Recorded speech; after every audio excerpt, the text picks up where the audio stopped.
مجيد اللهم بارك على محمد وعلى ال محمد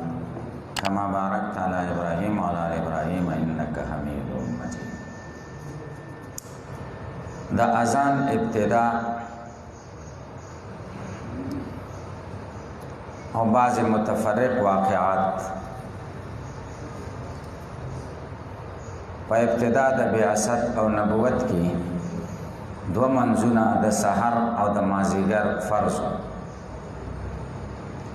بیا شب معراج کې پنځه منځونه فرض شو. د ماښام منځنه علاوه ټول منځونه دو رکعات د هجرت نه وروسته سفر کې په خپل حال دو رکعات پاتې شو او حضر یعنی اقامت کې د دوه په ځای څلور جوړ شو. د ماسپښین مازدیګر او ماسخوتن دا دوه رکعاته فرض و. د هجرت نه وروسته دا څلور شو.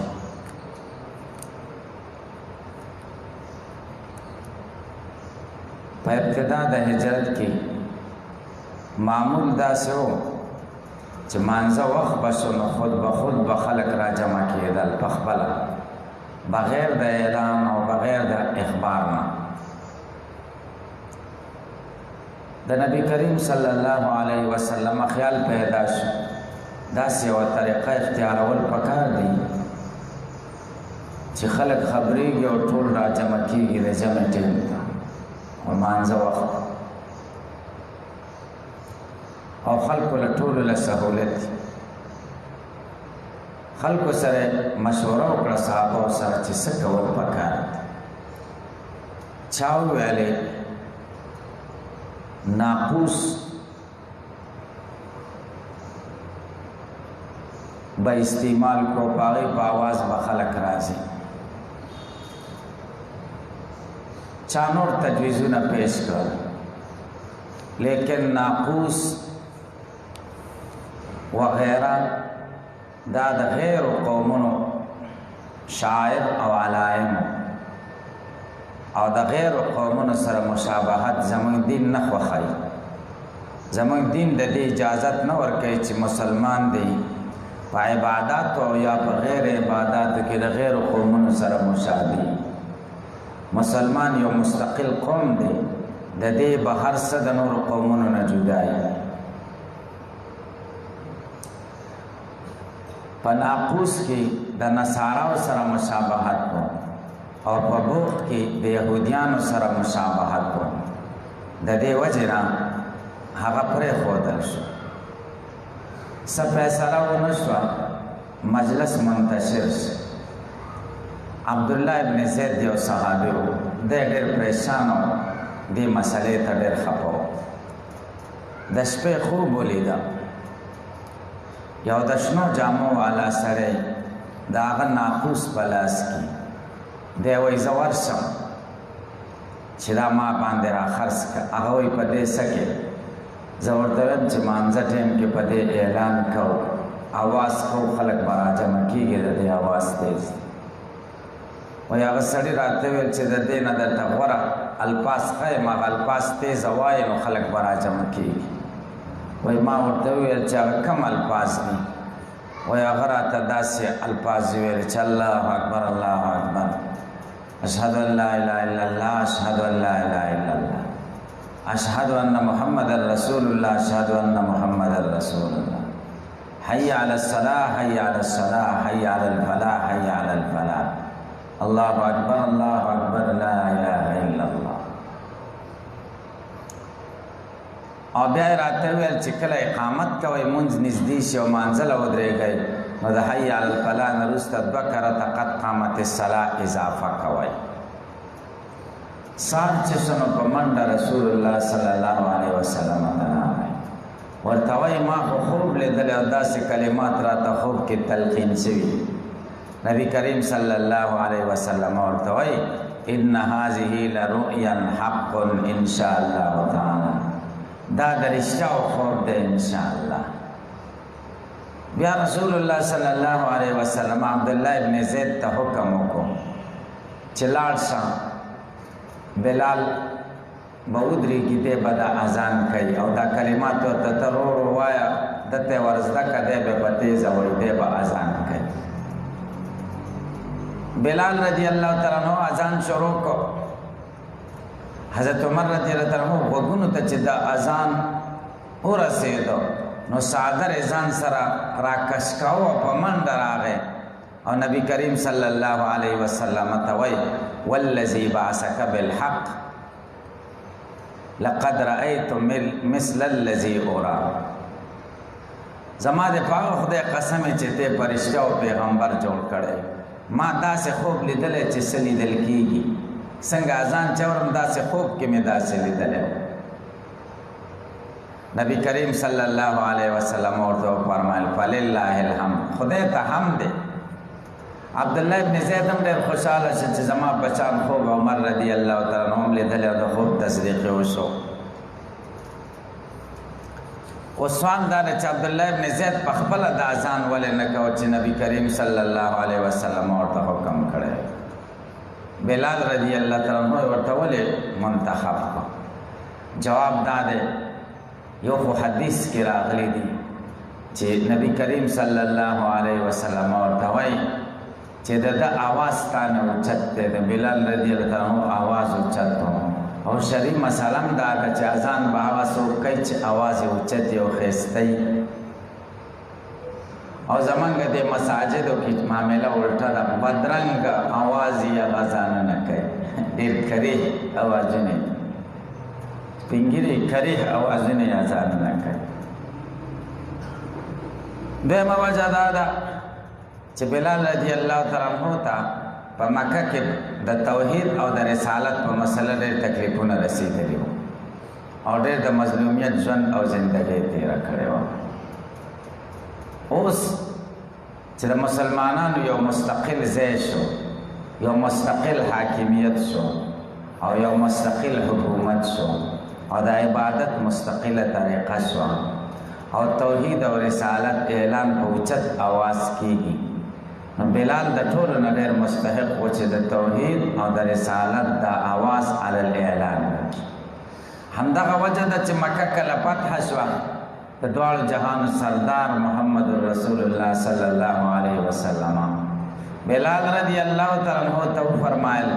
د کعبې چت ته وخېجه اذان وکړه بلال رضی الله تعالی عنہ د کعبې چت ته وختو د توحید او د رسالت دا چغه یې اوچته کړه او وجه دا و چې هغه خلک هم په مکه کې موجودي چې د بلال رضی الله تعالی عنہ د توحید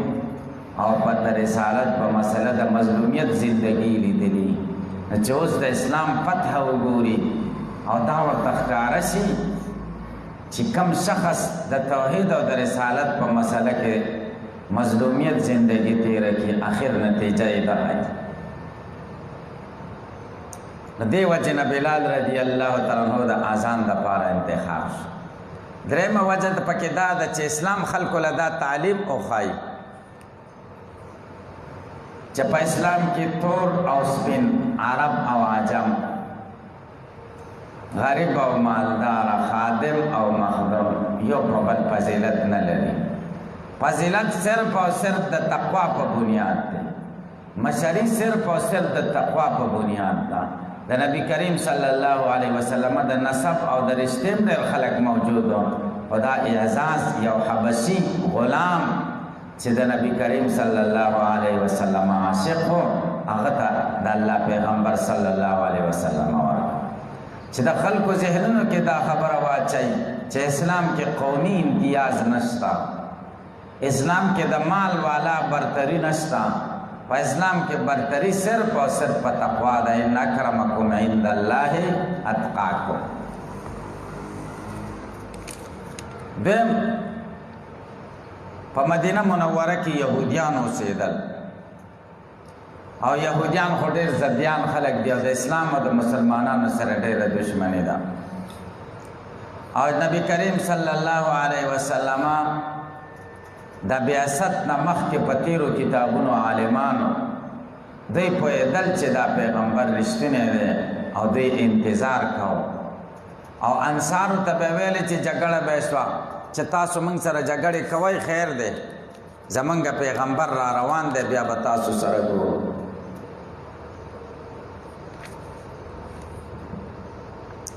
لیکن نبی کریم صلی الله علیه وسلم چې مدینه منورې ته تشریف راوړ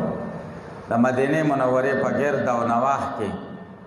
د یهودیانو درې غټې غټې قبیلې اوسېدې بنو قریظه بنو نذیر بنو قینقاع اوس که نبی کریم صلی الله علیه وسلم دوی سره په جنگ خطې وې نو قریشو پاتې کېدل اوس اول ضروری دا و چې د قریشو سره جنگ وشي او مکه فتح شي نو رسول الله صلی الله علیه وسلم د یهودیانو سره د امن یوه معاهده وکړه یهودیانو د جنگ نظام خلاص یهودیان به د امن زندگی مدینه منوره کې تیری د امن معاهده وشوه او دا معاهده په یو څو مادو مشتمله وه یو څو خبرې پکې وي د دې دپاره چې نبی کریم صلی الله علیه وسلم اصل دشمن ته متوجه شي چې هغه د قریش او د هغوی مشرکان نو نبی کریم صلی الله علیه وسلم د هغوی سره معاهده وکړه حافظ ابن کثیر رحمه الله البدایه والنهایه کې د دې معاهدې 14 مادې ذکر کړي دي یوه پکې دا ده چې د قصاص او د خونبها کمې طریقې د پخوانۍ زمانې نه را روانې دي عدل او انصاف سره به هغه په پخوانۍ طریقې قایم وي دویم په دې خبره اتفاق وشو چې ظلم ګناه عدوان او د فساد په مقابله کې به ټول موږ متفق وي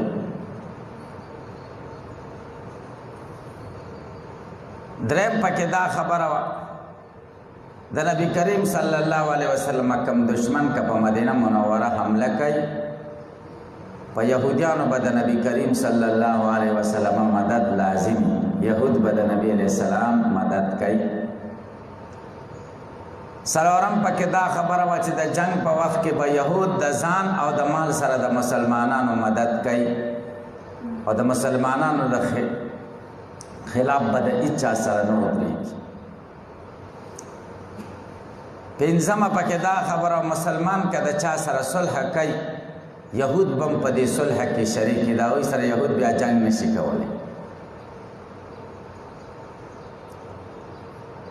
داسې ټولې خبرې پکې شریکې آخري خبره پکې دا وه چې کله کومه جګړه یا باهمي اختلاف پیش شي نو الله او د هغې رسول طرف ته به رجوع کېږي نبی کریم صلی الله علیه وسلم به آخري مرجع یې د ټولو قومونو دا څنګه ښایسته صلح او ښایسته معاهده وه چې د یهودیانو سره شوې وه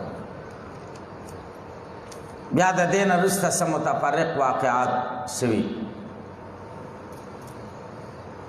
د هجرت په اول کال چې کوم متفرق واقعات شوي په هغې کې اول دا د قبا نه مدینې منورې ته چې نبی کریم صلی الله علیه وسلم راغی قبا کې چې د چا په کور کې نبی کریم صلی الله علیه وسلم اوسېده کلثوم ابن حدم هغه وفات شو مسجد نبوي د تعمیر نه چې نبی کریم صلی الله علیه وسلم فارغ شو نو د بنو نجار قبیله سردار اسد ابن زراره رضی الله تعالی عنہ وفات شو بنو نجار قبیله خلق نبی کریم صلی الله علیه وسلم ته راغله ورته وایي قربان موږ له بل نقیب مقرر که مشر نبی کریم صلی الله علیه وسلم ورته وایي تاسو زما ماماګان یئ زه ستاسو مشر یم ځکه دا د عبدالمطلب ماماګانو د نبی کریم صلی الله علیه وسلم د نکاح نو نبی کریم صلی الله علیه وسلم د بنو نجار قبیله نقابت او مشري قبوله کړه بنو نجار قبیله به فخر کوه چې د خلکو نور نقیبان او مشران دي او زمونږ مشر د دواړو جهانو سردار محمد رسول الله صلی الله علیه وسلم په دې کال کې د مکې مشرکانو کې 2 سرداران وفات شو ولید ابن مغیره او عاص ابن وائل دا دواړه مړه شو او د هجرت په اول کال چې نبی کریم صلی الله علیه وسلم مدینه منوره ته ورسېده، اته میاشتې بعد د شوال په میاشت کې د ام المؤمنین عائشې صدیقې رضی الله عنها سره نکاح او وعده وشو د رسول الله صلی الله علیه وسلم.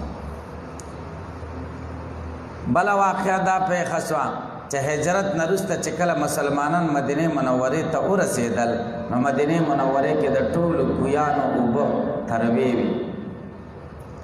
صرف یو کوی او بیری روما د هغې اوبه خوږې وي